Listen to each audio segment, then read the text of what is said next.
तो welcome student, ये lecture number 7 होने वाला है। 6 लेक्चर तक मैंने पढ़ा दिया है, जो कि आपको आई बटन में लिंक मिल जाएगा प्लेलिस्ट का, या फिर डिस्क्रिप्शन में मिल जाएगा, वहाँ से भी आप 6 लेक्चर्स को देख सकते हो। ये इलेक्ट्रीशियन फर्स्ट ईयर के लिए एमसीक्यूज़ की सीरीज़ है, ठीक है, जिसका नाम है भारत स्किल एमसीक्यू सीरीज़। अब इस सीरीज़ को कंटिन्यू करते हैं लेक्चर नंबर 7 से, ठीक है। तो अब चलते हैं क्वेश्चन की ओर। तो आज मैं आपको वायरिंग इंस्टॉलेशन एंड अर्थिंग, ये एक तुम्हारा इलेक्ट्रीशियन फर्स्ट ईयर का मॉड्यूल नंबर 3 है, ठीक। तो उसी के क्वेश्चन है। तो क्वेश्चन नंबर 111, इसमें क्या कहा है देखो। What is the minimum size of the copper earth continuity conductor use in single phase domestic wire as per BIS। मतलब ये कहना चाह रहा है bureau of Indian standard, BIS की फुल फॉर्म मैंने पीछे वाले लेक्चर में बता दी है। BIS के अनुसार जो है वो कह रहा है कि what is the minimum size of copper earth, मतलब कॉपर का जो अर्थ कंडक्टर है, अर्थ कंटिन्यू कंडक्टर जो होगा उसका साइज़ क्या होना चाहिए, साइज़, और वो भी सिंगल फेज में हम उसको प्रयोग कर रहे हैं, वो भी घर में। डोमेस्टिक को मतलब होता है घर, यहाँ लिखा है ना डोमेस्टिक, तो डोमेस्टिक घर की वायरिंग में प्रयोग कर रहे हैं, तो कितना होगा 1.5, कॉपर के लिए 1.5, एल्यूमिनियम के लिए 2.5, ठीक है। पर आपको ध्यान रखना है डी आंसर होगा कॉपर के लिए, ठीक है।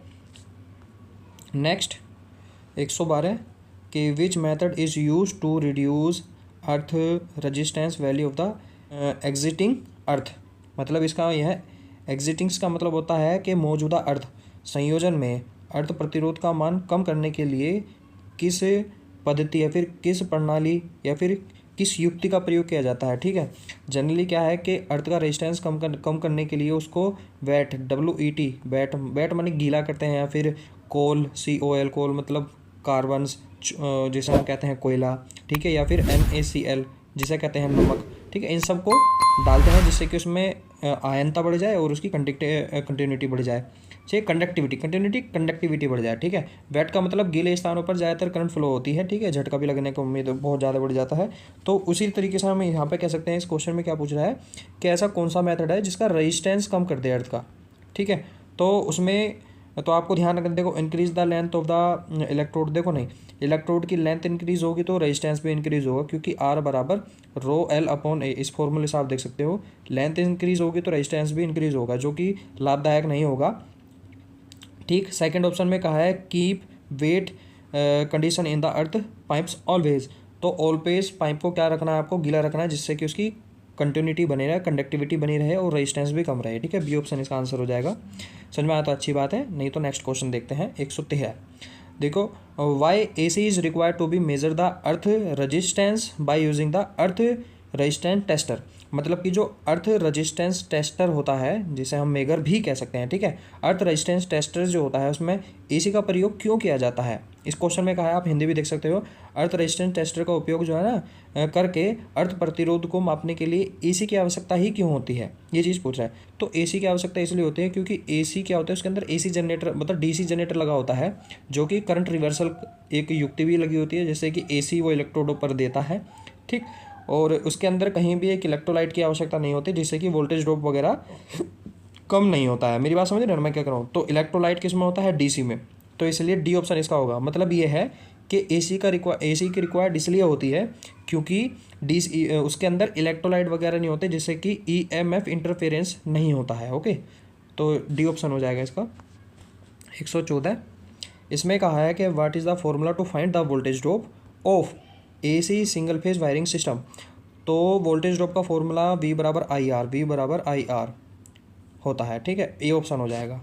नेक्स्ट, अब आपको 115 क्वेश्चन देखना है। What is the maximum permissible load for a power sub circuit as per IE rule, Indian electricity rule. IE rule की फुल फॉर्म होती है इंडियन इलेक्ट्रिसिटी रूल। उसमें कह रहा है कि पावर के लिए, POWER, पावर के लिए सब सर्किट जो है उसके लिए मैक्सिमम परमिसिबल लोड वो कितना होगा, तो वो होता है 3000 वाट, ठीक है। ये 3000 वाट लोड हो गया, LOAD।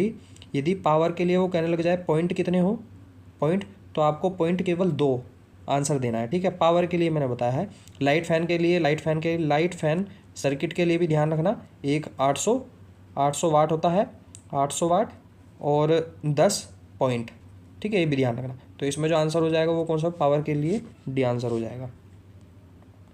अब आप देखिए 116 कि which location the service connection supply leads to be connected the consumer main board मतलब ये कहना चाह रहा है कि जो उपभोक्ता होता है, उपभोक्ता के मुख्य बोर्ड में जो, जैसे ये है, ये घर है, ठीक है, घर के बाहर क्या लगा हो, एनर्जी मीटर, एनर्जी मीटर लगा होता है। एनर्जी मीटर के जो तार हैं वो घर के अंदर लगे हुए डिस्ट्रीब्यूशन बोर्ड या फिर डिस्ट्रीब्यूशन बोर्ड में ही जाते हैं, वहाँ से हमारे घरों में चले आते हैं, ठीक है। अब एनर्जी मीटर से भी तो एक वायर आ रहा है, कहाँ से, पोल पे से, पोल मतलब खंबे पे से, खंबे पे से जो वायर आ रहा है वो सीधा पहले कहाँ आता है, एनर्जी मीटर में। तो वही पूछ रहा है, उपभोक्ता मुख्य बोर्ड में सेवा आयोजन, इसको कहते हैं सर्विस तार, ठीक है, सर्विस लाइन, जो कि खंबे पे से एनर्जी मीटर तक आता है ना, उसे सर्विस वायर कहते हैं, SERVICE, सर्विस लाइन या फिर सर्विस वायर, ठीक है। तो उसकी आपूर्ति किस स्थान पे जुड़ी होती है, तो पूछ रहा है कि ये जो सर्विस लाइन है कहाँ पे जुड़ा होता है, तो सीधी सी बात है एनर्जी मीटर में आपको कहना है, सी आंसर हो जाएगा। 117 इसमें कहा है कि what is the type of test in domestic wiring installation, मतलब ये चित्र दे रखा है, तो इसमें आपको बताना है कि किस प्रकार का ये डोमेस्टिक वायरिंग का जो टेस्ट है किया जा रहा है। तो सीधा सा आपको ध्यान रखना, अगर ये लंबा चौड़ा सा आपको चित्र आ जाए, क्योंकि इतना बड़ा भी नहीं है जिससे कि मैं पॉइंट टू पॉइंट आपको समझाऊं, ठीक है, इसलिए आपको बस ये ध्यान रखना है कि इस प्रकार का चित्र आएगा तो आपको option number A polarity test पे लगाना है, ठीक है। कभी टाइम मिला तो मैं इस वाले चित्र को आपको डिस्कस करूँगा एक अलग 2 या 3 मिनट की वीडियो में, जिससे कि इसको मैं जूम करके आपको एक चीज़ अच्छे से अच्छे समझा सकूँ, ठीक है। नेक्स्ट, अब देखिए 118, what is the permissible leakage current in domestic wiring installation, मतलब ये घरेलू वायरिंग की स्थापना के लिए अनुमत जो रिसाव मतलब लीकेज होता है, LEAKAG, लीकेज करंट, आपने लीकेज करंट महसूस करी होगी, जैसे कि कभी कभार वो तो अर्थ होती है जो कि दीवारों में आती है, लीकेज करंट का मतलब थोड़ी बहुत ऐसी करंट जो कि हमें झटका वटका महसूस दिलाती है थोड़ा थोड़ा, ठीक है, वो लीकेज करंट होती है। तो उस लीकेज करंट की जो परमिशिबिलिटी करंट होती है वो कितनी होनी चाहिए, वो चीज़ कहना चाह रहा है। तो वो होती है लगभग कितना, डी ऑप्शन इसका आंसर हो जाएगा, कितना हो जाएगा, डी, क्योंकि 1/5000 1/5000 और इसके मल्टीप्लाई में होगा full load current, full load current, ठीक है। फुल लोड करंट जितनी भी होगी, सपोज करो 15, सपोज करो कि 10 हो, 10, ठीक है, 10 एम्पियर फुल लोड करंट है, और इसका 50,000वां जो हिस्सा होगा, सॉरी 5,000वां जो हिस्सा होगा वो क्या होगा, इसका लीकेज करंट होगा। तो लीकेज करंट कितना आ गया, एक एग्जांपल के तौर पे मैं आपको बता रहा हूँ, 0 से 0 कटी, 1/500 आया, 1/500 का मतलब हो गया 0.002, ठीक है, हाँ 0.002 एम्पियर, इतनी क्या होगी लीकेज करंट हो सकती है, किसके लिए, 10 एम्पियर फुल लोड करंट के लिए। तो एक एग्जांपल मैंने आपका तो वरना इसका 118 का आंसर क्या हो जाएगा, डी हो जाएगा, आपको सीधा सीधा याद रखना है, ठीक है। अब आप देखिए 119 के which formula is use to calculate the diversity factor, मतलब फार्मूला आपको बताना है डाइवर्सिटी फैक्टर का, ठीक है। डाइवर्सिटी फैक्टर जनरली होता क्या है कि जितने भी लोड्स हमने दिए हुए होते हैं मैक्सिमम, ठीक, अपने सब स्टेशन से, और उसके बाद जितनी भी मैक्सिमम डिमांड होती है, ठीक है, उन दोनों का अनुपात ये डाइवर्सिटी फैक्टर होता है, हमेशा डाइवर्सिटी फैक्टर पॉजिटिव में आता है, ये भी चीज़ आपको ध्यान रखनी है। लेकिन इसमें जो आंसर है ना, इसका सी आंसर है कि मिनिमम एक्चुअल लोड बटे में इंस्टॉल लोड, ये आपका क्या रखा है, तो इसका आंसर सी आपको लगाना है। 19वें का diversity factor minimum actual load and install load, इस पर आपको आंसर करना है, ठीक है। अब देखिए नेक्स्ट 120 कि which instrument is use to test new domestic wiring installation, मतलब कि नए घरेलू वायरिंग स्थापना पर परीक्षण करने के लिए किस उपकरण का उपयोग किया जाता है, तो मेगर होता है, मेगर, ठीक है। हम जब कभी वायरिंग कर लेते हैं घर की, तो घर की वायरिंग को टेस्ट करने के लिए सप्लाई देने से पहले टेस्ट की जाती है, जिसमें हम मेगर का ही इस्तेमाल करते हैं, ये चीज़ आप ध्यान रखना, ठीक है। नेक्स्ट 121 के what is the type of the test in the wiring installation, अभी जो वायरिंग इंस्टॉलेशन है, वायरिंग कर रखी है, तो इसमें बताना है कि किस प्रकार का टेस्ट अप्लाई कर रखा है। अब जरा मैं यहाँ समझाने की कोशिश करता हूँ, देखो इस प्रकार से ये वाला जो सेक्शन है इसको मैं यहाँ जूम करता हूँ, तो देखो इस प्रकार से वायर आ रखे हैं, ये ठीक है, यहाँ पर आपका ICDP लगा हुआ है, ठीक है, और यहाँ से एक वायर ऐसे आ रहा है, ये जो है ना, ये है हमारा मेगर, MEGGER, ये मेगर के 2 वायर ऐसे, एक तो ऐसे लिखा है और एक ऐसे अर्थ हो रखा है, ठीक है। तो ये जो लाइन है, एल का मतलब होता है लाइन, मतलब फेज़ वायर। फेज़ वायर से फेज़ वायर की करंट इसमें आ रही है, इसमें आने के बाद ये अर्थ है ऐसे करके। इसका मतलब ये कह रहा है कि आगे जो सर्किट जा रहा है, यहाँ से आगे जो जा रहा होगा, मतलब यहाँ से आगे जो सर्किट जा रहा है, यदि उसका कोई भी वायर अर्थ से अटैच होगा तो इसके अंदर रीडिंग 0 मेगा ओम आ जाएगी। मैं ये फिर कह लो 0 ओम आ जाएगी। इसका मतलब ये होगा कि मेगर ने 0 रीडिंग दिखाई, मतलब कहीं ना कहीं वायर जो है वो ग्राउंड से अटैच है। मेरी बात समझे ना। तो इसका मतलब ये हो गया कि ये जो है ना आपके between the conductor insulation resistance to between the conductor और insulation resistance between the conductor to the earth, इसका आंसर जो होगा वो आपका आंसर होगा डी। ठीक है, क्योंकि इसमें insulation resistance between the conductor, देखो ये कंडक्टर हो गया और उसके बाद अर्थ मतलब ये अर्थ, ठीक है, जो हो रहा है कंडक्टर और अर्थ के बीच में कंटिन्यूटी को चेक कर रहा है ये मेगर। तो कुल मिला के बात यह है 121 में जो कहा है what is the type of the test, अगर इस प्रकार का आपको चित्र दिखाई दो, आपको किस पे करना है, इंसुलेशन रेजिस्टेंस टेस्ट पे करना है बिटवीन कंडक्टर एंड अर्थ।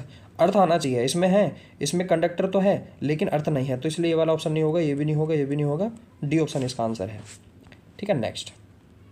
अब आप देखिए 122 के where system earthing is done, मतलब ये कह रहा है कि सिस्टम अर्थिंग जो है वो कहाँ पर की जाती है या कहाँ की जाती है। तो ध्यान रखना, system earthing is most important earthing, ये प्रयोग होती है जनरेटिंग स्टेशन या सब स्टेशन पे। सब स्टेशन जहाँ से सप्लाई या तो पैदा होती है या फिर जहाँ से ट्रांसफ़र होती है, ठीक है, तो वहाँ पर हम क्या है सिस्टम अर्थिंग का प्रयोग करते हैं। Option number A answer. अब देखिए 123 कि what is the test to be carried out by the using megger, तो मेगर के द्वारा कौन कौन से टेस्ट को हम कर सकते हैं।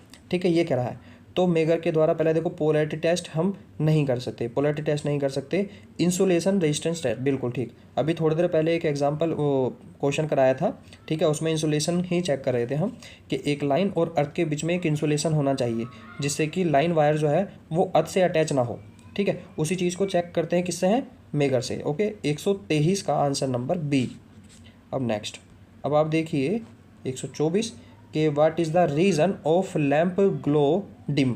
यदि देखो क्या रीजन हो सकता है कि लैम्प डिम ग्लो कर रहा है and motor runs glow in A domestic wiring, मतलब घर में एक तो बल्ब भी कम ग्लो कर रहा है, उसके बाद मोटर रनिंग स्लो, और मोटर जो है मोटर्स वगैरह जो भी आप चला रहे हो, जूसी मिक्सी ग्राइंडर्स वगैरह, वो भी कम चल रही है। तो उसका कारण क्या हो सकता है, ये चीज़ पूछना चाह रहा है इस क्वेश्चन में।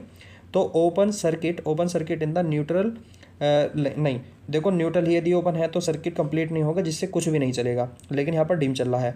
शॉर्ट बिटवीन द कंडक्टर्स, यदि कंडक्टर शॉर्ट हो जाएंगे तो आग लग जाएगी, चलेगा नहीं। High value series resistance fault, बिल्कुल ठीक है। यदि देखो सीरीज में सर्किट के रेजिस्टेंस आ जाएगा और यहाँ कोई उपकरण है तो वोल्टेज जो हम दे रहे होंगे यहाँ पर वो यहाँ पर और यहाँ दो जगह बढ़ जाएगी जिससे कि वो कम जलेगा। मेरी बात समझे ना, तो ऑप्शन नंबर सी इसका आंसर होगा। अब नेक्स्ट, अब देखिए 125वां कि which wiring installation the system earthing is done to be done. इसका मतलब समझिए क्या करा कि सिस्टम अर्थिंग को किस प्रकार के वायरिंग सिस्टम में प्रयोग करते हैं। तो मैंने आपको बताया था सब स्टेशंस वगैरह में करते हैं, गोडाउन वायरिंग में नहीं करते, डोमेस्टिक वायरिंग में नहीं करते, कमर्शियल मतलब कि इंडस्ट्रीज़ वगैरह में भी नहीं करते हैं, ठीक है, सब स्टेशंस वगैरह में करते हैं, ये आंसर हो जाएगा। अब आप देखिए 126, ये जो है ये इलेक्ट्रोड्स हैं मेगर के, ठीक है, जिससे कि अर्थ टेस्टर के, जिससे कि अर्थ का रेजिस्टेंस मेजर करते हैं, ठीक है। और यहाँ पर क्या करा है कि which method is earth resistance measured in A illustrate, मतलब ये जो मेथड है पूरा ये किस चीज़ को इलस्ट्रेट मतलब बता रहा है। तो ये बता रहा है कि फॉल पोटेंशियल को, किसको, पोटेंशियल, ये पोटेंशियल अलग अलग पोटेंशियल को ज्ञात करने के इलेक्ट्रोड को अलग अलग जगह पे गाड़ा जाता है, ठीक है। इसको और किसी वीडियो में मेगर की पूरी एक मैं वीडियो बनाऊंगा, उसमें देखना आप, ठीक है, हर एक चीज़ में उसके बारे में बताऊँगा। फिलहाल इसका आंसर बी है।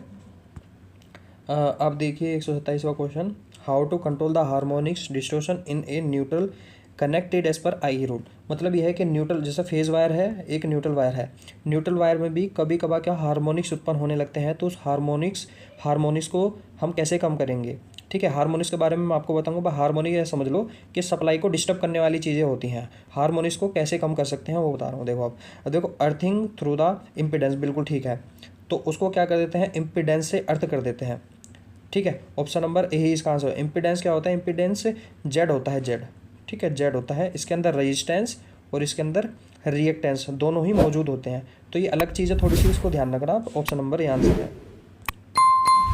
और देखिए 128, what is the function of A current reversal in A earth resistance tester. तो अर्थ रेजिस्टेंस टेस्टर के अंदर क्या होता है, जो करंट रिवर्सल मतलब उत्क्रमक उल्टा करने वाला होता है, तो उसका प्रयोग क्यों करते हैं। जैसे मैंने अर्थ टेस्टर में बताया था ना कि एसी सप्लाई का प्रयोग करते हैं, लेकिन डीसी जनरेटर उसमें लगा होता है, तो डीसी जनरेटर डीसी करेगा जनरेट, लेकिन उसके बाद एसी में बदलेगा, जिससे कि इलेक्ट्रोड को हम धरती में गाड़ देंगे। ठीक है, इसके बीच में यहाँ पर क्या है, यहाँ पे करंट रिवर्सल लगा होता है, करंट रिवर्सल, तो वो क्या करेगा, तो इसका प्रयोग ज़्यादातर देखना यहाँ पे क्या लिखा है, DC supply into AC supply. तो यहाँ से देखो डीसी सप्लाई को एसी सप्लाई में कर रहे हैं ना, तो इसका आंसर कौन सा हो जाएगा, सी। ये चीज़ ध्यान रखना आप। अब आप देखिए 129, what is the advantage of the stranded conductor over the solid conductor. अब ये स्ट्रैंडेड कंडक्टर और सॉलिड कंडक्टर के बारे में बता दो। देखो सॉलिड कंडक्टर मतलब ये पूरा एक कंडक्टर है ठोस, ठीक है, ये पूरा का पूरा ठोस है। स्टैंडर्ड छोटे छोटे छोटे छोटे वायर्स को, छोटे छोटे वायर्स को एक जगह मैंने इकट्ठा कर लिया, ठीक, और उनको थोड़ा सा मोड़ के मैंने इकट्ठा किया है, तो उसको हम कहेंगे स्टैंडर्ड कंडक्टर्स। मेरी बात समझ में आ गई होगी आपको। अभी जो स्टैंडर्ड कंडक्टर्स हैं, इनका फ़ायदा क्या है इस सॉलिड कंडक्टर के कंपेयर में, कहना चाह रहा है, तो ये फ्लेक्सिबल होते हैं। ये जो वायर होते हैं ना स्टैंडर्ड वाले, ये फ्लेक्सिबल होते हैं, ठीक है, ये चीज़ ध्यान रखना। और इसमें स्किन इफेक्ट भी कम हो जाता है। तो स्किन इफेक्ट क्या होता है इसको बाद में बताएंगे। वैसे इलेक्ट्रीशियन सेकेंड ईयर का टॉपिक होता है स्किन इफेक्ट वगैरह, ठीक, ये उसमें बताएंगे, लेकिन फिलहाल आप यहाँ ध्यान रखना 129 का बी है। अब आप देखिए 130 के how the earth resistance can be reduce. मतलब ये कहना चाह रहा है कि अर्थ रेजिस्टेंस को कैसे हम कम कर सकते हैं। तो ध्यान रखना अर्थ का जो रेजिस्टेंस होगा ER, अर्थ रेजिस्टेंस को हम WET वेट, वेट मतलब होता है नमी, नमी या फिर गीलापन, या फिर गीलापन। तो गीलापन करके उसको कम कर सकते हैं। जैसे कि आप एग्जांपल भी समझ सकते हैं, देख सकते हैं कि गीली जगह पर करंट बहुत तगड़ा लगता है, ऐसे अर्थिंग वगैरह भी लगती है, ठीक है, अर्थिंग वगैरह भी होती है। तो जहाँ पर गीला होगा ना वहाँ पर रजिस्टेंस कम हो जाएगा। तो अब इसे वेट बनाने के लिए कई चीज़ का प्रयोग करते हैं, जैसे कि कोल का प्रयोग करते हैं। कोल मतलब कोयला, कोयले का प्रयोग अर्थिंग के लिए मैं बता रहा हूँ कि अर्थिंग का रजिस्टेंस कैसे कम करना है। तो देखो कोयले को मिलाते हैं धरती के अंदर, ठीक है, इलेक्ट्रोड के पास, उससे क्या होगा, उसकी वेटनेस बढ़ जाती है, ठीक है। और NaCl मतलब नमक वगैरह डालते हैं, जिससे उसकी चालकता बढ़ जाती है, ठीक, ये सब चीज़ हैं। बाकी आप देखिए अर्थ रेजिस्टेंस को कैसे रिड्यूस कर सकते हैं। इसका answer provide the double earthing, हाँ ये हो जाएगा इसका डबल अर्थिंग। इसमें से ये भी नहीं होगा। डबल अर्थिंग क्यों हो जाएगा, देखो इसमें वेट का कहीं ऑप्शन नहीं आ रहा, मैं वेट ऑप्शन देख रहा था, जैसे मैंने बताया वेट तो ऑप्शन नहीं है कहीं भी, डेप्थ है, लेंथ है, और ये भी लेंथ है, लेकिन यहाँ पर डबल अर्थिंग क्यों कह सकते हैं, क्योंकि देखो डबल अर्थिंग इसलिए कह सकते हैं क्योंकि ऐसा समझो कि एक रेजिस्टेंस ये है, एक रेजिस्टेंस ये है, 1 ओम का ये है, 1 ओम का ये है, ठीक है, ये दोनों के दोनों पैरेलल में जोड़ दिए। अगर आप इसका रेजिस्टेंस निकाल लोगे ना तो क्या होगा, एक और एक को जोड़ोगे तो 0.5 ओम आएगा। इसका मतलब यह है कि एक इलेक्ट्रोड का यदि 1 ओम था, दूसरे को भी 1 ओम था, तो दोनों को एक साथ पैरेलल में कनेक्ट करने पर उसका रेजिस्टेंस कम हो गया। मेरी बात समझो ना। तो इसलिए डबल अर्थिंग जो है ना पैरेलल में लगाने पर क्या करते हैं, उसका रेजिस्टेंस कम कर सकते हैं इलेक्ट्रोड का। तो ये चीज़ कॉन्सेप्ट बड़ा अच्छा था इसमें 123 का। अब देखिए नेक्स्ट क्वेश्चन। अब देखिए 131 के what is the reason for supply AC to the electrodes for measuring earth resistance. ठीक है, मतलब अर्थ का रेजिस्टेंस मेजर करना है तो AC सप्लाई का प्रयोग कर रहे हैं। थोड़ी देर पहले मैंने आपको बताया था इलेक्ट्रोलाइट वाला, कि इसमें इलेक्ट्रोलाइट हमें चाहिए नहीं होता, मतलब इलेक्ट्रोलाइटिक वोल्टेज जो होता है वो इंटरफेरेंस करता है यदि हम DC का प्रयोग करेंगे, इसलिए AC का प्रयोग करते हैं। मेरी बात समझे ना। तो इसका मतलब D ऑप्शन इसका आंसर हो जाएगा। अब आप देखिए क्वेश्चन नंबर 132। अब यहाँ कह रहा है कि why the pointer is not be suitable at the zero on the scale as the megger is not a use. मतलब ये कहना चाह रहा है कि मेगर जब हम प्रयोग नहीं करते हैं मेगर को, तो फिर भी जो सूचक होता है, मतलब ये पॉइंटर जो होता है, जैसे ये स्केल है और ये पॉइंटर है, तो ये पॉइंटर अपनी, अब हम इसको यूज़ नहीं कर रहे हैं मतलब मेगर को, तो पॉइंटर ये जीरो और अनंत मेगर तो अपनी इनिशियल स्थिति में आ जाना चाहिए। लेकिन क्या है कि नहीं करे, लेकिन ये आने के बाद भी यहाँ पर क्या फ्लक्चुएट ऐसे करके, ऐसे कभी इधर कभी इधर कभी इधर कभी इधर ऐसे करके, मतलब ऐसे करके ऐसे इसके आसपास ऐसे करके घूमता रहता है, ऐसे करके इधर उधर। तो ये घूमने का कारण क्या है इसका, तो इसके अंदर क्या होता है कि इसके अंदर स्प्रिंग वगैरह नहीं होती है। मेरी बात समझे ना। तो यहाँ पर देखना it is not having the controlling torque. तो देखो कंट्रोलिंग टॉर्क इसमें होता नहीं है, दरअसल स्प्रिंग वगैरह से भी कंट्रोलिंग टॉर्क उसको मिलता है। तो इसलिए स्प्रिंग नहीं है तो मतलब कंट्रोलिंग टॉर्क भी नहीं होगा। अच्छा, ये controlling torque, deflecting torque, damping torque, ये सभी मैं आपको मेजरिंग इंस्ट्रूमेंट एक चैप्टर है तुम्हारा, उसमें बताऊंगा। अभी क्वेश्चन आएंगे आगे तो उसमें आपको बताऊंगा। फिलहाल यहाँ पे 132 का जो आंसर है वो ए है। अब आप देखिए क्वेश्चन नंबर 133 के which is the proportional for the deflection of the ohm meter needles in a earthing resistance tester. मतलब कि अर्थ रेजिस्टेंस टेस्टर में जो ओम मीटर की जो सुई होती है, सुई के डिफ्लेक्शन किसके अनुपातिक होती है, मतलब जो सुई डिफ्लेक्ट करती है स्केल पे यहाँ से यहाँ तक पहुँचना, तो किसके अनुपात में करती है, तो वो दोनों के करंट, मतलब कि एक इसमें करंट कोइल होती है, एक पोटेंशियल कोइल होती है, ठीक है। इन दोनों के कंपेयर में, रेशियो में ये करंट डिफ्लेक्ट करती है। मेरी बात ध्यान से समझना। तो इसका आंसर क्या है, डी। अब आप देखिए 134 which principle is the earthing resistance tester work. मतलब अर्थ रेजिस्टेंस टेस्टर जो है वो कौन से प्रिंसिपल पे काम करता है। तो ये जो है फॉल पोटेंशियल, ये एक और क्वेश्चन आया था पीछे भी, तो मैंने आपको बताया था, तो फॉल पोटेंशियल पे काम करता है, ठीक है। अब आप देखिए नेक्स्ट क्वेश्चन, इसमें कहा है कि why system earthing is different in a utilization then equipment earthing. तो कहना चाह रहा है कि जो सिस्टम अर्थिंग है, सिस्टम अर्थिंग, एस टी का मतलब सिस्टम, ई का मतलब अर्थिंग, सिस्टम अर्थिंग जो है वो इक्विपमेंट अर्थिंग जो घरों में प्रयोग करते हैं, इक्विपमेंट करते हैं, तो उससे अलग क्यों है। तो इसलिए अलग है क्योंकि इसके अंदर क्या करते हैं, it is associated with the current carrying conductor.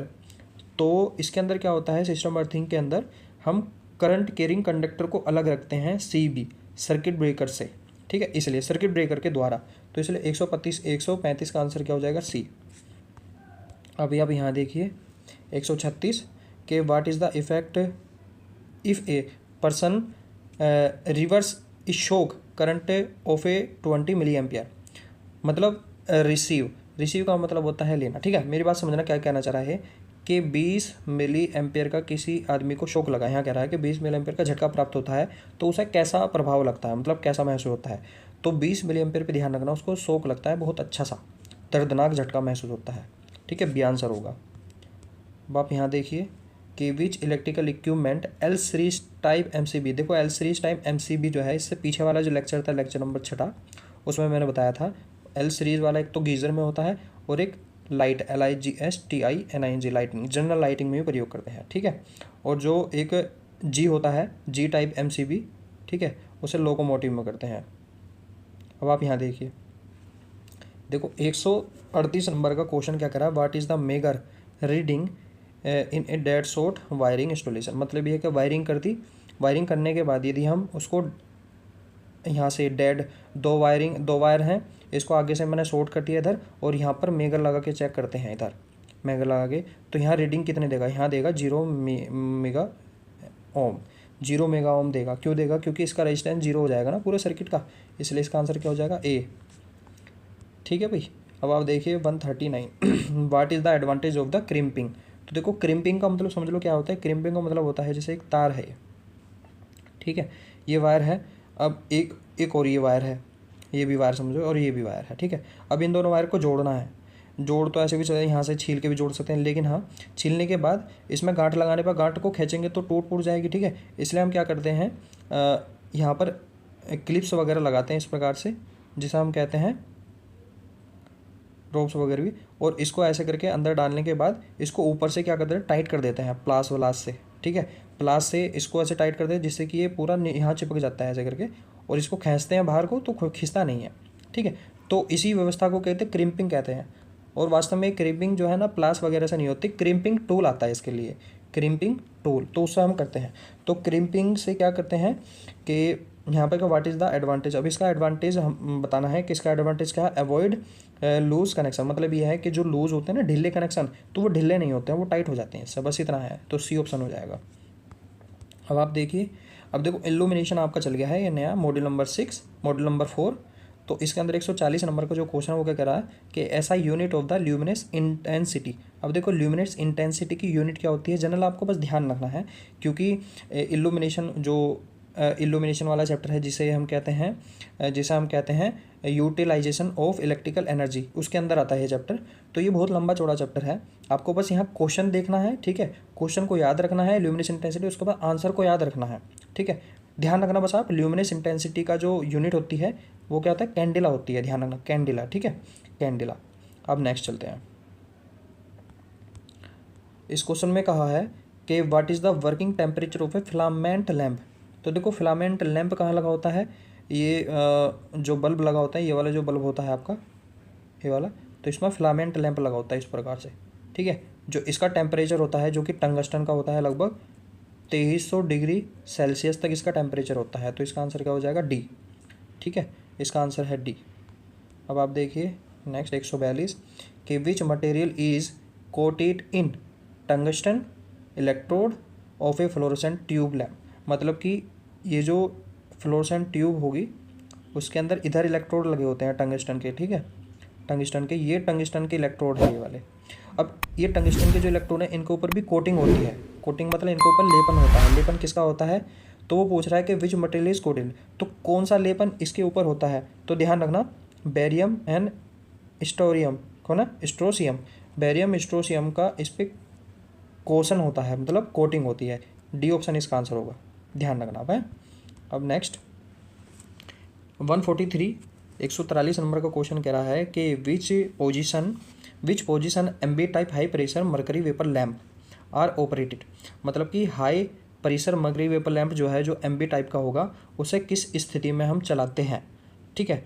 तो उसको हम किसी भी स्थिति में चला सकते हैं, ध्यान रखना आप, कोई भी स्थिति में हम उसको चला सकते हैं, ठीक है। ऑप्शन नंबर डी आंसर हो जाएगा इसका। नेक्स्ट अब देखिए what is the function of leakage transformer in A high pressure mercury vapour lamp. तो ये जो लीकेज ट्रांसफार्मर होता है, ये लीकेज ट्रांसफार्मर, इसका काम जो होता है वो क्या होता है, ठीक है, high pressure mercury vapour lamp में। तो इसका जो काम होता है वो रिड्यूस द स्टार्टिंग करंट, नहीं ये नहीं होगा, रिड्यूस द वर्किंग वोल्टेज नहीं होगा, इंक्रीज द वर्किंग वोल्टेज और ignite the high voltage initially, बिल्कुल ठीक, तो ये भी नहीं होगा। दोनों सेम से लग रहे हैं, लेकिन क्या है शुरुआत में क्या करता है, वोल्टेज को बढ़ा देता है बस ये लीकेज ट्रांसफार्मर, इसलिए हम इसको डी पे आंसर करेंगे, ऑप्शन नंबर डी होगा इसका। अब देखिए 145 का how stroboscopic effect in a industrial train tube lights fitting in reduced. मतलब स्ट्रोस्कोपिक इफेक्ट जो होता है इंडस्ट्रीज़ वगैरह में, उसको हम कैसे कम कर सकते हैं, ठीक है, ये चीज़ कह रहा है। तो हम कैसे कम कर सकते हैं, देखो क्या, अब इसको कर सकते हैं जैसे ट्यूबलाइट्स वगैरह है ना, इधर एक ट्यूबलाइट ये है, एक ट्यूबलाइट ये है, तो किसी एक ट्यूबलाइट की सीरीज़ में हम कैपेसिटर को जोड़ दें। केवल किसी एक कैपेसिटर को जोड़ने के बाद हम क्या कर दें, सप्लाई देते हैं, तब जाके स्कोपिक इफेक्ट कम हो सकता है। अब ये देख लो कि connect capacitor in series with one tubelights, ठीक है एकदम। तो इसका आंसर कौन सा हो जाएगा, सी आंसर हो जाएगा, ठीक है, सी आंसर।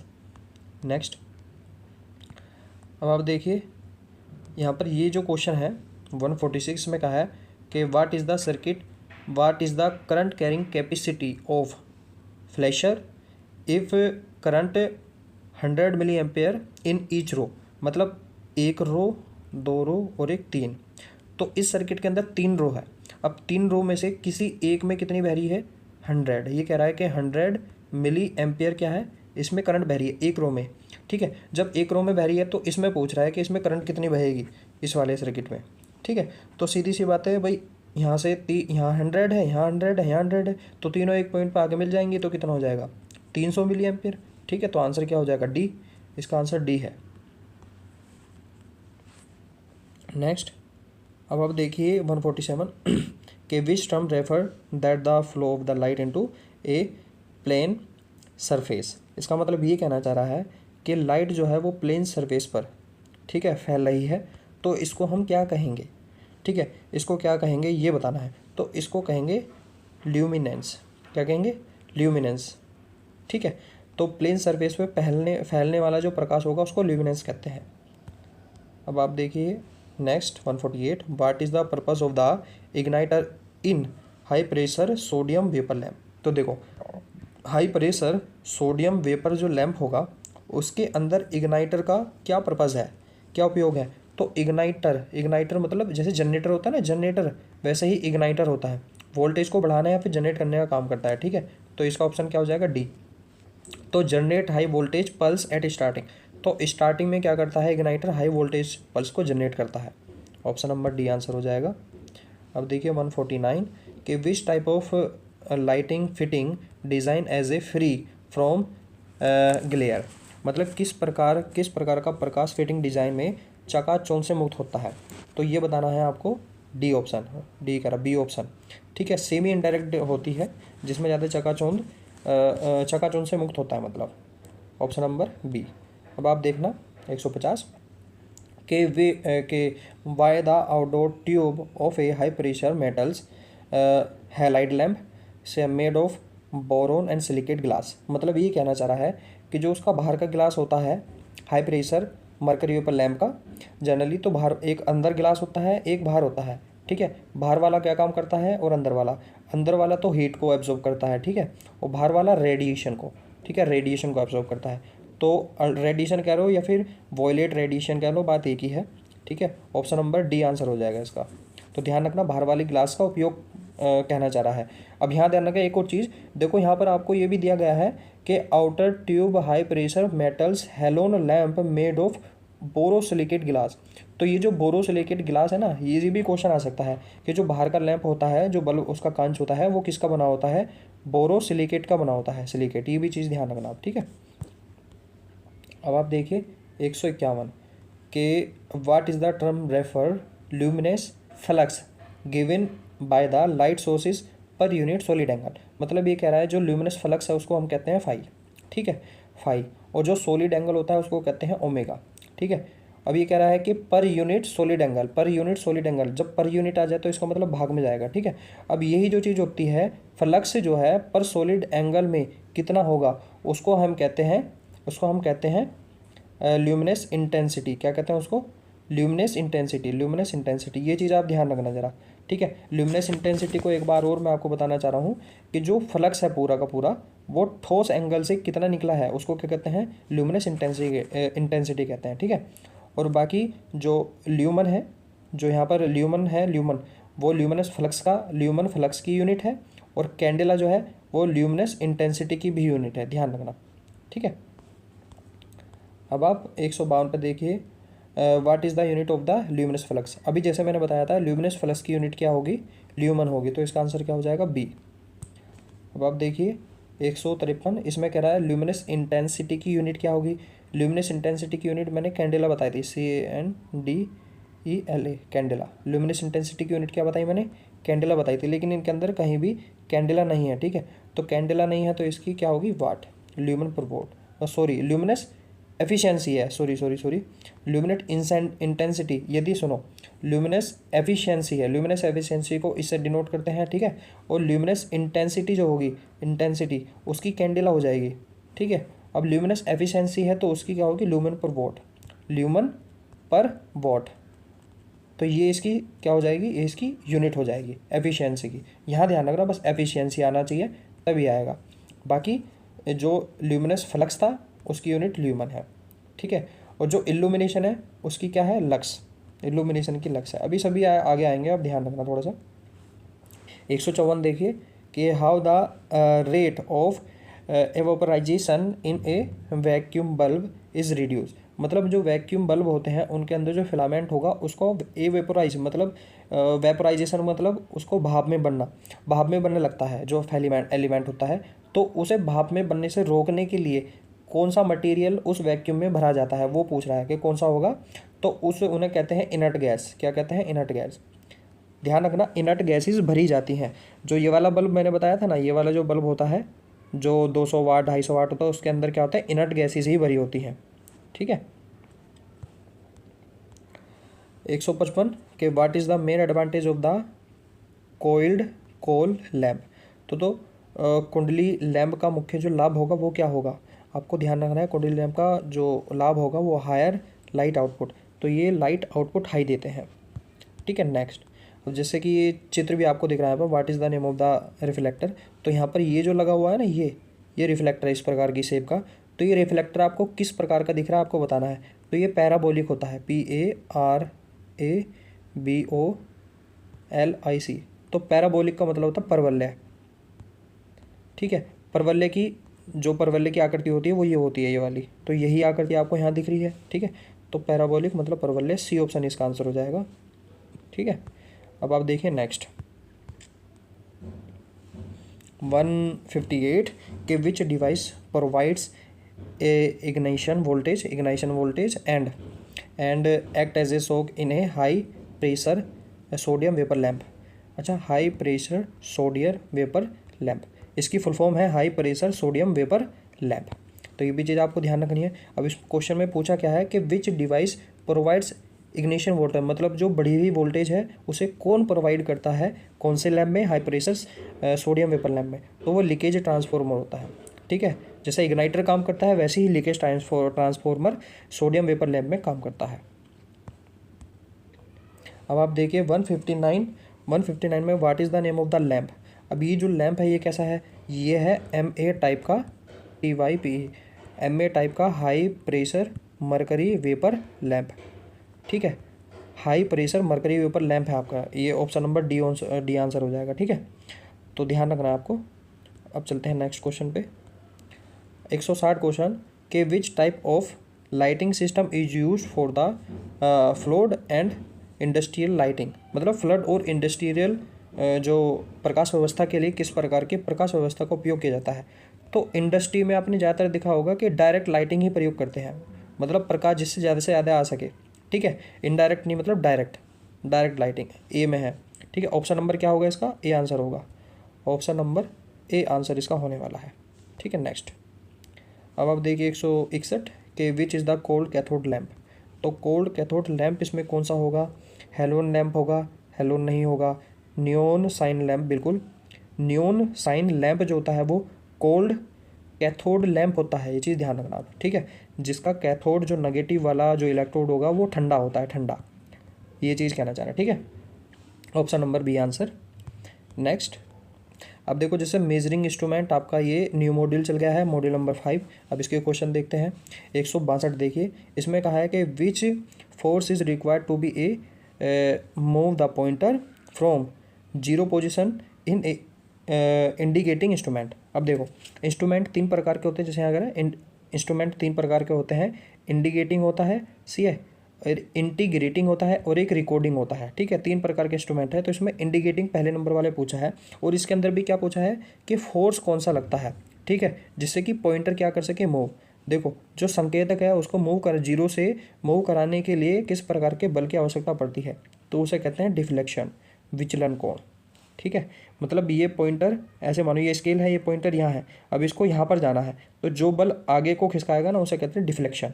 ठीक है, और वापस जो इसको लेकर आएगा उसको कहते हैं कंट्रोलिंग, ये चीज़ ध्यान रखना आप। ठीक है, 163 का मतलब है which is the position to be use is the instrument provides with gravity control. मतलब ये कहना चाह रहा है कि जो ग्रेविटी कंट्रोल वाले इंस्ट्रूमेंट होते हैं उनमें जो रीडिंग पढ़ते हैं हम, उनको किस अवस्था में रखने पर पड़ते हैं, तो वर्टिकल पोजीशन में। वर्टिकल मतलब सीधे ऐसे खड़े करके। ठीक है, ये धरती है, धरती पे सीधे ऐसे खड़े करके उनको रखना पड़ता है, जिससे कि उनकी रीडिंग सही से ली जा सके। तो ऑप्शन नंबर क्या हो जाएगा, बी आंसर हो जाएगा। ठीक है, अब यहाँ देखिए, यहाँ पर क्या है, इसमें what is the name of the scale. अब यहाँ पर स्केल आपको दिख रहा होगा, यहाँ देखो, यहाँ पर गैप ज़्यादा है, यहाँ थोड़ा कम है, यहाँ कम है, यहाँ कम है, यहाँ और कम है, यहाँ बहुत कम होता जा रहा, और यहाँ तो बहुत ही ज़्यादा कम है डिजिट्स में। ठीक है, तो ये वाला जो स्केल होता है इसे कहते हैं non linear, LINEAR, non linear scale. ठीक है, ये जो नॉन लीनियर स्केल होता है, ठीक, तो यही पूछा है कि what is the name of the scale, तो इसे नॉन लीनियर स्केल कहेंगे।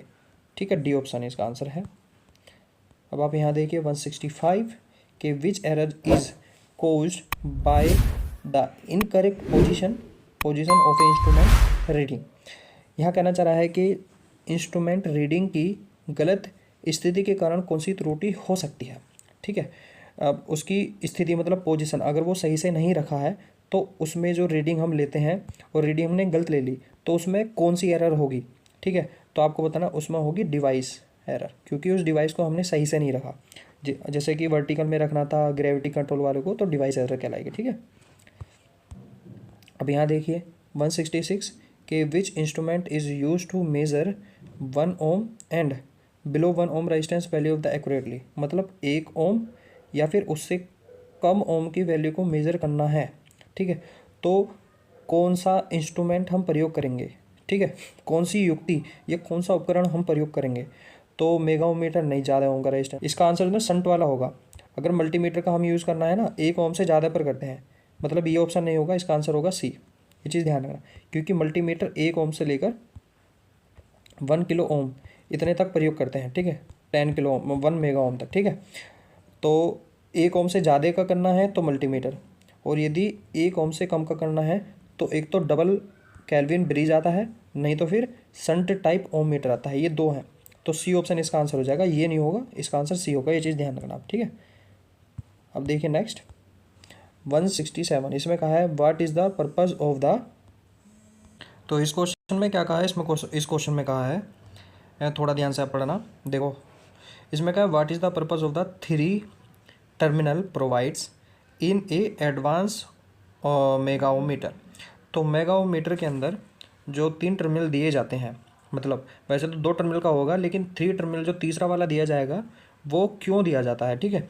तो ये एक्यूरेट रेटिंग के लिए दिया जाता है, कैसे, जिससे ACCURAT एक्यूरेट मेजरमेंट हो सके, या फिर एक्यूरेट रीडिंग हम ले सकें, ठीक है। तो एक्यूरेट रीडिंग इसमें नहीं है, ठीक है, इसमें भी नहीं है, वोल्टेज करंट ग्राउंड ये नहीं है, ये है, देखो एक्यूरेट रीडिंग विदाउट ओसिलेशंस, ठीक है, इसका डी ऑप्शन हो जाएगा, ओके। अब देखिए next 168, what is the name of the shunt resistance material. ये एक संट रेजिस्टेंस है, तो इसका मटेरियल कौन सा है, ठीक है, इसका मटेरियल है मैग्नीन, MANGANIN, ठीक है, मैग्नीन का बना हुआ, ऑप्शन नंबर डी आंसर हो जाएगा। एक चीज़ और ध्यान रखना आप, ठीक है, यहाँ पर देखो संट का रेजिस्टेंस कह रहा है, यहाँ संट का जो रेजिस्टेंस होगा ना, तो वो है संट का रेजिस्टेंस मैग्नीन।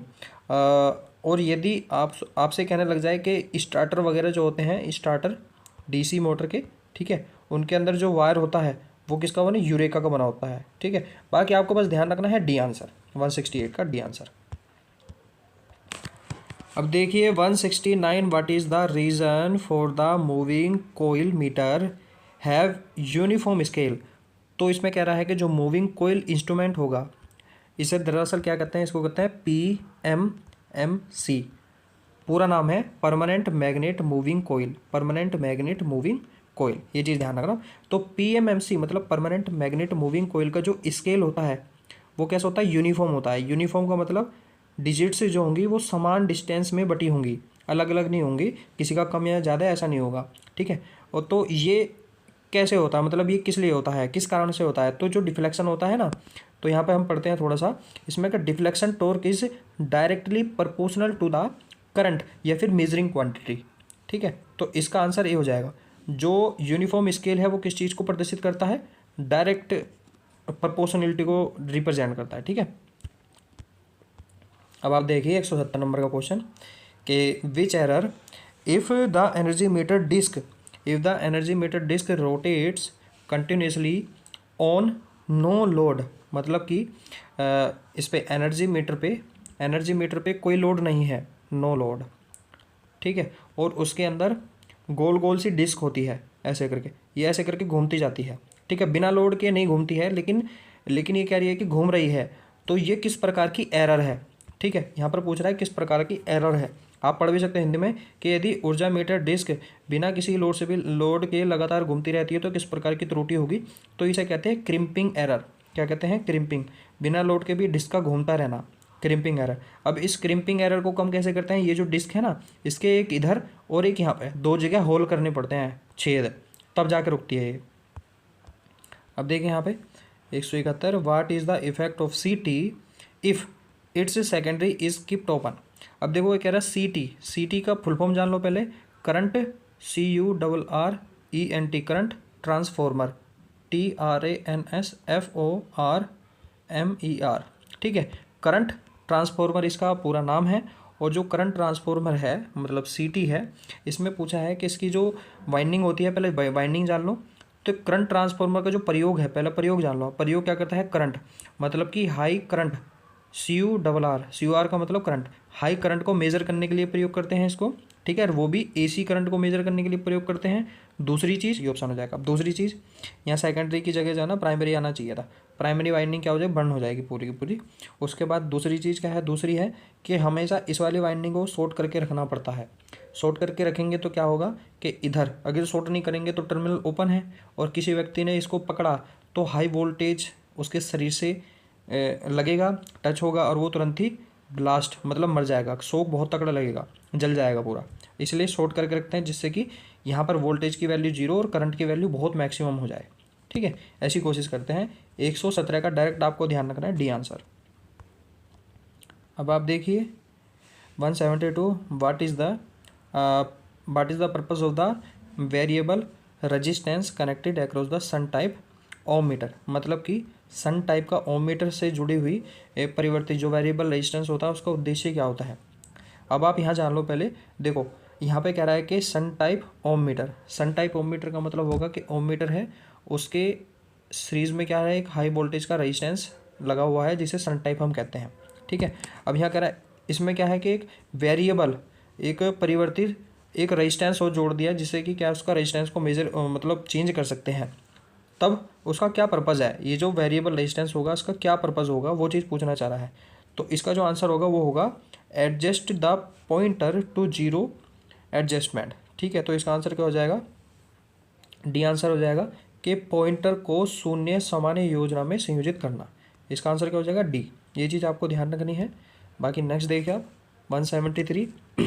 इसमें क्या कहा है, इसमें कहा है कि which material is use to make control spring in measuring instrument. मतलब जो कंट्रोल स्प्रिंग है वो किसकी बनी होती है, तो वो फास्फर ब्रोंज की बनी होती है। ठीक है, नेक्स्ट 174 के which electrical effect that the single phase energy meter works. तो सिंगल फेज एनर्जी मीटर के अंदर, सिंगल फेज एनर्जी मीटर के अंदर कौन सा विद्युतीय प्रभाव काम करता है, वो चीज़ ये पूछना चाह रहा है। तो इसके अंदर ध्यान रखना, सिंगल फेज इंडक्शन मोटर जो है वो एनर्जी मीटर जो है वो सिंगल फेज इंडक्शन मोटर के प्रिंसिपल पे काम करता है जिसे इंडक्शन इफेक्ट कहते हैं। ठीक, ऑप्शन नंबर बी आंसर आ जाएगा इसका। आप देखिए 175 के which is the position to be use instrument provides with spring control. इसमें कहा है कि ऐसी कौन सी पोजीशन होगी कि which is the position to be use instrument, जिसे इंस्ट्रूमेंट में यूज़ करते हैं विद द स्प्रिंग के साथ। तो कौन सी पोजीशन होगी, वो पोजीशन होगी इसकी कोई भी। इसका मतलब ये है कि स्प्रिंग यदि वो वर्टिकल इंस्ट्रूमेंट है तो भी उसमें स्प्रिंग लग सकती है, और यदि हॉरिजॉन्टल इंस्ट्रूमेंट है तो भी उसके अंदर स्प्रिंग लगी होगी। ठीक है, स्प्रिंग क्या करती है, कंट्रोलिंग टॉर्क प्रोवाइड करती है। ये चीज़ ध्यान रखना, स्प्रिंग क्या करती है, कंट्रोलिंग टॉर्क प्रोवाइड करती है। 176 के इस मीटर का आपको नाम बताना है। इस मीटर का नाम क्या है, अब आप यहाँ पे देखो यहाँ जस्ट यहाँ देखना मिडल में, यहाँ पे इस प्रकार का सिंबल है वी, ये है वोल्ट मीटर का, VOLTMETER। ठीक है, वोल्ट मीटर का सिंबल है। अब यहाँ वोल्ट मीटर देखो यहाँ पर वोल्ट मीटर है। ठीक है, यहाँ वोल्ट मीटर है। अब यहाँ क्या है कि यहाँ पर ना तो यहाँ पर किसी प्रकार का सिंबल नहीं है। ठीक है, अगर इन सिंबलों को हम ज़्यादा जूम करके देखें तो यहाँ पर इस प्रकार से आपको ये चीज़ बनी हुई दिखाई देगी, इस प्रकार से ये। ठीक है, ये बनी हुई दिखाई देगी। ठीक है, तो ये सिंबल डीसी का होता है। किसका, डीसी, मतलब ऐसा इंस्ट्रूमेंट जो कि डीसी पर प्रयोग होता हो। तो ये DC multi range voltmeter है, DC multi range voltmeter. Option number B answer हो जाएगा इसका। 177 के which instrument as an example of an integrating instrument. अब यहाँ समझने वाली बात है, देखो इंट्रीगेटिंग इंस्ट्रूमेंट जो होता है, इंट्रीगेटिंग इंस्ट्रूमेंट एक ऐसे इंस्ट्रूमेंट होते हैं जो कि रीडिंग को हमेशा कैलकुलेट करके ऐड मतलब एक तरह से इकट्ठा करते रहते हैं। क्या करते रहते हैं, ऐड ऑन करते रहते हैं अपने अंदर। ठीक है, और किसी भी समय की रीडिंग आप क्या कर सकते हो, उसमें देख सकते हो। ऐसा इंस्ट्रूमेंट होते हैं इंट्रीगेटिंग वाले। ठीक है, तो इंट्रीगेटिंग है समय के साथ, वो भी समय के साथ क्या करता है, वैल्यू को ऐड करते जाना, तो उसे इंट्रीगेटिंग कहेंगे। अब देखो एनर्जी मीटर एक ऐसा इंस्ट्रूमेंट होता है जो कि इंट्रीगेटिंग इंस्ट्रूमेंट होता है, लेकिन आपके भारत स्किल में इस 177 जो क्वेश्चन है उसका आंसर क्या दे रखा है, डी दे रखा है। तो आपको पेपर में तो डी लगा के आना है, लेकिन आपको ध्यान रखना है जो इंटीग्रेटिंग इंस्ट्रूमेंट होते हैं वो एनर्जी मीटर होते हैं। एक्चुअल में उसका आंसर क्या लगाना है, आपको डी लगाना है जो आपके भारतीय स्कूल में दिया है। लेकिन आपको याद रखना है जो कॉन्सेप्चुअल चीज़ है, क्या चीज़ है कि इंटीग्रेटिंग इंस्ट्रूमेंट कौन से होते हैं, एनर्जी मीटर। अब आप देखिए 178 कि how the crimping error control by energy meter, control in energy metre. मतलब एनर्जी मीटर में जो क्रिम्पिंग होगी, क्रिम्पिंग वो कैसे कम की जा सकती है। जैसे मैंने बताया था, क्रिम्पिंग क्या होती है कि बिना किसी लोड के डिस्क का घूमता रहना ऐसे करके। ठीक है। उसको कम करना है तो मैंने बताया था 2 होल करने पड़ेंगे तब वो कम हो जाएगी। तो अपोजिट साइड में 2 होल्स करने पर वो कम हो जाएगा, डी आंसर हो जाएगा। 179 के why the scale of the moving iron instrument is having an uniform scale. तो जो मूविंग आयरन इंस्ट्रूमेंट होते हैं उनका जो स्केल होगा वो अनयूनिफॉर्म होगा, मतलब यहाँ पे बहुत छोटी छोटी स्केल्स होंगी, फिर थोड़ी बड़ी, उसके बाद और बड़ी। जैसे मैंने सबसे शुरू में ही बताया था, एक इसके क्वेश्चन आया था, उसमें डिजिट जो नहीं वो दूर दूर थी और शुरुआत में पास पास थी। तो वैसे ही जो स्केल था वो किसका था, मूविंग आयरन इंस्ट्रूमेंट का था, मतलब ऐसा इंस्ट्रूमेंट जिसमें आयरन पीस घूमता हो। ठीक है, आयरन पीस घूमता हो। और तो ये क्या होता है, ये डायरेक्ट जो टॉर्क होता है, जो डिफ्लेक्टिंग टॉर्क होता है, वो करंट के स्क्वायर के प्रोपोर्शनल होता है। अगर ये चीज़ है तो इसके अंदर inversely proportional, directly proportional current, directly proportional to the square of the current, मतलब सी इसका आंसर हो जाएगा। सी है, इसका मतलब ये डिफ्लेक्शन जो फोर्स होगा, जो विचलन कोण है, वो धारा के वर्ग के समानुपाती होगा। तो 179 का सी आंसर। 180 के which source of measuring error in caused by the effect of magnetic field, मतलब मेजरिंग इंस्ट्रूमेंट के अंदर जो मेजरिंग एरर है मैग्नेटिक फील्ड के द्वारा कौन सी हो सकती है। ठीक है, कौन सी डिवाइस एरर हो सकती है, ह्यूमन एरर हो सकती है, इंटरफेरेंस एरर हो सकती है, फिर स्विचिंग। तो उसमें इंटरफेरेंस एरर आती है। ठीक है, इंटरफेरेंस एरर इसका आंसर हो जाएगा सी, मैग्नेटिक फील्ड के द्वारा। 181 के which type of watt meter, ये किस प्रकार का वाट मीटर है। ठीक है, आपको जैसे दिख रहा होगा कि कितने वायर है, शुरू में 3 है और लास्ट में भी 3 वायर हैं। ठीक है, और इसके अंदर इधर क्या लगा है, इधर पोटेंशियल कोयल लगी है, मतलब मैग्नेट, इधर भी पोटेंशियल कोयल है, दो पोटेंशियल कोयल है। ठीक है, तो ये किस प्रकार का हो जाएगा, ये हो जाएगा 3 फेज के लिए। ठीक है, किसके लिए, 3 फेज के लिए, क्योंकि इधर जो 3 वायर है ना, ये RYB, लाइन 1, लाइन 2 और लाइन 3, 3 के लिए ध्यान रखना। 2 एलिमेंट्स, जैसे यहाँ पर एक एलिमेंट ये है, एक एलिमेंट ये है। ठीक है, 2 एलिमेंट और 3 फेज वाट मीटर, तो बी आंसर इसका हो जाएगा। नेक्स्ट 182 के which type of instrument is used with air friction damping. तो देखो, एयर फ्रिक्शन जो डैम्पिंग होगी, तो एयर फ्रिक्शन डैम्पिंग जो होगी वो किस इंस्ट्रूमेंट में प्रयोग करते हैं, ये चीज़ आपको देखना है। तो मूविंग आयरन इंस्ट्रूमेंट में एयर फ्रिक्शन डैम्पिंग यूज करते हैं। ठीक, ऑप्शन नंबर 20 का आंसर हो जाएगा। नेक्स्ट 183 के which type of energy meter works with neutral connection, मतलब कि एनर्जी मीटर का जो वर्क है with a neutral connection which type, तो किस प्रकार का होगा, ये चीज़ पूछ रहा है। हिंदी में पढ़ देते हैं कि उदासीन संयोजन किस प्रकार के एनर्जी मीटर के साथ काम करता है। तो किस प्रकार का एनर्जी मीटर, देखो 3 फेज 2 एलिमेंट के साथ करता है, नहीं, उसमें तो न्यूट्रल वायर देखा ही नहीं था। 3 फेज 3 एलिमेंट, 3 फेज 3 एलिमेंट में भी नहीं करता है। ठीक है, सिंगल फेज सिंगल एलिमेंट, बिल्कुल ठीक है, सिंगल फेज, क्योंकि एक फेज होगा एक न्यूट्रल होगा, सीधी सी बात है, सी आंसर इसका हो जाएगा। अब ये कह रहा है 184 कि what is the type of the frequency meter. तो ये फ्रीक्वेंसी मीटर है, इसको जनरली आपको ध्यान रखना है, मैकेनिकल टाइप का होता है, मैकेनिकल रेजोनेंस टाइप। ठीक है, बहुत पुराना है ये, जिसका पहले कब यूज करते थे, अब नहीं। अब 85 देखिए, what is the unit of the sensitivity of instrument. तो देखो, सेंसिटिविटी जो होती है, सेंसिटिविटी का फॉर्मूला होता है कि वोल्ट और यहाँ पे ओम, मतलब ओम किसकी यूनिट है, रेजिस्टेंस, मतलब कि रेजिस्टेंस प्रति वोल्ट, मतलब कि प्रति वोल्ट में मीटर का जितना रेजिस्टेंस है वो उसकी सेंसिटिविटी कहलाएगी। ठीक है, तो यहाँ पर ऑप्शन नंबर बी आंसर है। ठीक है, ओम प्रति वोल्ट। नेक्स्ट 86 देखो, why 2 straight holes are provides in aluminium disc in energy meter. अब देखो, एनर्जी मीटर के अंदर होल्स की बात चल रही है, ये एल्यूमिनियम डिस्क है, यहाँ होल और यहाँ होल। ठीक है, क्यों प्रोवाइड करते हैं, जिससे क्रिपिंग कम हो, ये मैंने बताया था। तो अरेस्ट द क्रिपिंग एरर, इसका आंसर डी हो जाएगा। ठीक, अब आप ये देखिए, इसमें क्या, what is the name of the instrument. अब ये जो इंस्ट्रूमेंट है ये एक एब्सोल्यूट इंस्ट्रूमेंट होते हैं, ABSOLUTE, एब्सोल्यूट इंस्ट्रूमेंट। तो ऑप्शन नंबर ए आंसर हो जाएगा। एक ऐसे इंस्ट्रूमेंट होते हैं जिनसे सेकेंडरी इंस्ट्रूमेंट कंपेयर करके बनाए जाते हैं। ठीक है, 188 अब देखो, why damping force is required in a moving coil instrument. तो मूविंग कोयल जो इंस्ट्रूमेंट है उसमें डैम्पिंग टॉर्क कह लो। ठीक है, यहाँ पे क्या ना, डैम्पिंग फोर्स, टॉर्क कह लो या फिर फोर्स, तो ये डैम्पिंग टॉर्क या फिर फोर्स क्यों प्रोवाइड करते हैं? तो डैम्पिंग का मतलब होता है इस प्रकार से, जैसे ये है ना, ये एक छत है, छत से किसी एक रस्सी के द्वारा गोले को लटका दिया और उसको ऐसा ऊपर करके छोड़ देंगे थोड़ा सा, तो ऐसे करके दोलन करता रहेगा, ठीक है। इसे कहते हैं डैम्पिंग करना या फिर ओसिलेशन करना। ऐसे ही इंस्ट्रूमेंट में होता है, इंस्ट्रूमेंट का स्केल है ना ये, और यहाँ पे पॉइंटर है।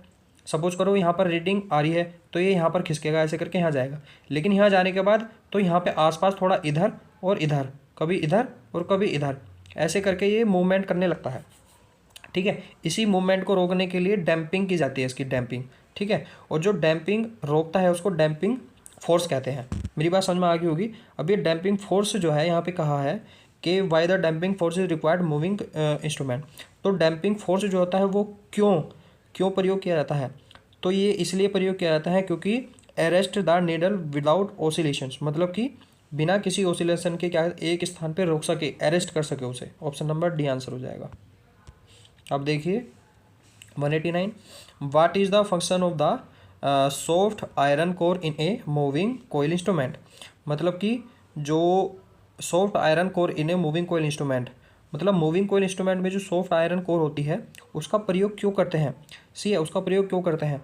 तो यहाँ पर ज़रा पढ़ने की कोशिश करना आप, इसका प्रयोग क्यों करते हैं। तो देखो ये विक्षेपण बल को मजबूत करने के लिए, तो विक्षेपण बल को मजबूत करने के लिए नहीं, सुई की गति को नियंत्रित करने के लिए भी नहीं होता है। Provides meter with maximum sensitivity नहीं होगा, लेकिन हाँ provides uniform distribution of the magnetic flux in air gap, बिल्कुल ठीक। तो जो सॉफ्ट आयरन होता है ना उसके अंदर मैग्नेटिक फ्लक्स ज़्यादा से ज़्यादा जा सकता है, इसलिए सॉफ्ट आयरन को एज ए पाथ प्रोवाइड करने के लिए, कौन सा पाथ? मैग्नेटिक पाथ को प्रोवाइड करने के लिए प्रयोग करते हैं। Option number D answer. 190 है कि मतलब कौन सा पैरामीटर है जिसके कारण लोडिंग इफेक्ट होता है? तो वो इफेक्ट है भाई लो सेंसिटिविटी, हाई सेंसिटिविटी, लो एक्यूरेसी। तो लो सेंसिटिविटी इसका कारण होता है। लो सेंसिटिविटी मतलब कि रेजिस्टेंस प्रति वोल्ट जो होगा वो कम होगा, मतलब रेजिस्टेंस की वैल्यू क्या हो जाएगी? कम, और वोल्टेज की वैल्यू बढ़ जाएगी। तो ये उसकी सेंसिटिविटी है जिस कारण ये क्या होता है, ये क्या करने लगता है? लोडिंग इफेक्ट होने लगती है। 190 का C answer. 191 name the type of the instrument. तो यंत्र का नाम बताना है आपको। ये जो यंत्र है देखो मूविंग आयरन इंस्ट्रूमेंट है, ये मूविंग आयरन, और ये मूविंग आयरन भी है। ये जो लोहे की डिस्क है ये इस प्रकार से घूमती है तो ये एक्ट्रैक्ट होती है, ATTRACT, एक्ट्रैक्ट। तो मतलब attract type moving iron instrument. Option number A answer. Next 192 के which meter is use to measure revolutions per minutes of a motor. मतलब कि एक मोटर जो है ना उसको, वो चक्का घूम रहा है उसका, तो उसका रिवोल्यूशन या फिर घूमने की जो गति है वो कौन मेजर करता है? तो टेकोमीटर होता है वो, ठीक है। अब देखिए next 193, how to identify the moving iron type instrument. तो देखो मूविंग आयरन इंस्ट्रूमेंट को किस प्रकार से हम आइडेंटिफाई कर पाएंगे, पता कर पाएंगे। तो देखो मूविंग आयरन जो इंस्ट्रूमेंट होते हैं उस पर उसके टर्मिनल जो होंगे दो, उस पर कोई पोलैरिटी नहीं होगी, मतलब प्लस और माइनस का चिन्ह नहीं होगा कहीं भी। लेकिन मूविंग कोयल पे होता है क्योंकि वो डीसी पे प्रयोग करते हैं, डीसी पे प्लस और माइनस का होता है इसलिए। तो इसमें नो टर्मिनल, मतलब कोई भी टर्मिनल मेकिंग नहीं होती। ऑप्शन नंबर ए आंसर हो जाएगा। 194 के which is an absolute instrument. देखो एब्सोल्यूट इंस्ट्रूमेंट टेंजेंट गैल्वेनोमीटर होता है, ये चीज़ आप ध्यान रखना। बाकी और देखिए 195 को कि which force produced moment of A pointer in A indicating instrument. तो देखो ऐसा कौन सा फोर्स है, फोर्स, इसमें फोर्स बताना है जो कि पॉइंटर को आगे पीछे करने के लिए या फिर आगे करने के लिए, मूव कराने के लिए प्रयोग होता है। तो उसे डिफ्लेक्टिंग फोर्स कहते हैं। क्या कहते हैं उसको? Deflecting force. बी आंसर हो जाएगा। 196 कि what is the function of the integrating instrument. तो इंटीग्रेटिंग इंस्ट्रूमेंट का क्या फंक्शंस है? जैसे कि मैंने आपको बताया था कि मात्रा को दर्ज करने का काम होता है, रजिस्टर करने का, ठीक है, डिस्प्ले करने का नहीं होता। इंडिकेट नहीं, इंडिकेट इंस्ट्रूमेंट का होता है। से मेजरिंग करने का भी इंडिकेट का होता है, लेकिन रिकॉर्डिंग करने का मतलब होता है रजिस्टर करना, ठीक है, सी। 197 के which position an instrument use gravity control rods accurately. मतलब ये कहना चाह रहा है कि ऐसी कौन सी पोजीशन होगी इंस्ट्रूमेंट की जिससे कि ग्रेविटी कंट्रोल जो इंस्ट्रूमेंट है वो एक्यूरेट क्या करे, रीडिंग को पढ़ सके, जिससे हम रीडिंग को अच्छी तरीके से ले सकें, ठीक है। वो वर्टिकल पोजीशन होती है, जैसे मैंने ग्रेविटी का बताया ना, उसको हमेशा वर्टिकल में यूज़ करते हैं। कारण क्या है कि वो एक्यूरेट रीडिंग देता है। 198 के which quantity is measured by N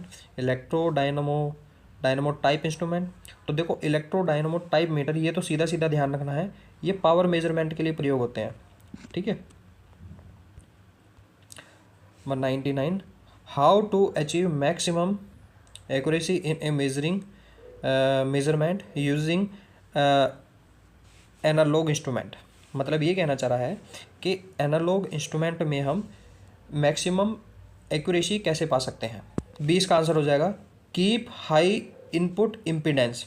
क्या कहा मैंने इसमें, कीप हाई इनपुट इम्पीडेंस। जितना इनपुट इम्पीडेंस जो होगा उसका हाई होगा उतना ही वो एक्यूरेट क्या करेगा, रीडिंग को मेज़र करेगा। और यदि इनपुट इम्पीडेंस यदि लो हो गया तो वो एक्यूरेट मेज़र नहीं करने का, ठीक है, ये तो हो ही नहीं करनी है। अब देखिए नेक्स्ट, तो calculate the shunt resistance required the measure 10 milli ampere with 1 milli ampere. अब यहाँ समझने वाली बात है, देखो क्वेश्चन थोड़ा सा अधूरा है ये मेरे हिसाब से, क्योंकि इसमें मीटर का रेजिस्टेंस भी देना चाहिए। मीटर का रेजिस्टेंस देगा RM, उसके बाद इसने कहा है कि उसको ये मेज़र करनी है, इसको मैंने I1 कह दिया कि 10 मिली एम्पियर, ये इस मीटर को मेज़र करनी है, जबकि 1 मिली एम्पियर मीटर। यदि जो फुल स्केल वैल्यू है उसकी फुल स्केल वैल्यू कितनी है, 1 मिली एम्पियर है, ठीक है, 1 मिली एम्पियर है। तो अब जो वो कहना चाह रहा है, वो कहना चाह रहा है कि शंट रेजिस्टेंस क्या होगा, तो आर शंट का जो मान होगा वो RM M-1 इस प्रकार से होता है, ठीक है। तो इसमें RM की वैल्यू है ही नहीं, तो इसको निकाल के सकते हैं नहीं, फिर भी इसका जो आंसर दे रखा है वो क्या दे रखा है, A। तो आप इसमें ध्यान रखना, आप ये सब वैल्यू को ध्यान रखना, 10 ओम 1 मिली एम्पियर, बाकी 3 पर आपको आंसर लगा देना है। बाकी ये लेक्चर आज यहीं तक था, ठीक है। इसमें 200 क्वेश्चन मैंने इलेक्ट्रीशियन फर्स्ट ईयर के 200 क्वेश्चंस मैंने करवा दिए हैं। इसके बाद आपको नेक्स्ट वाले लेक्चर जो कि आपको दिख रहा होगा इस वाले में कराएंगे। आज के लिए इतना ही, फिर मिलते हैं एक नई वीडियो में, तब तक के लिए बाय।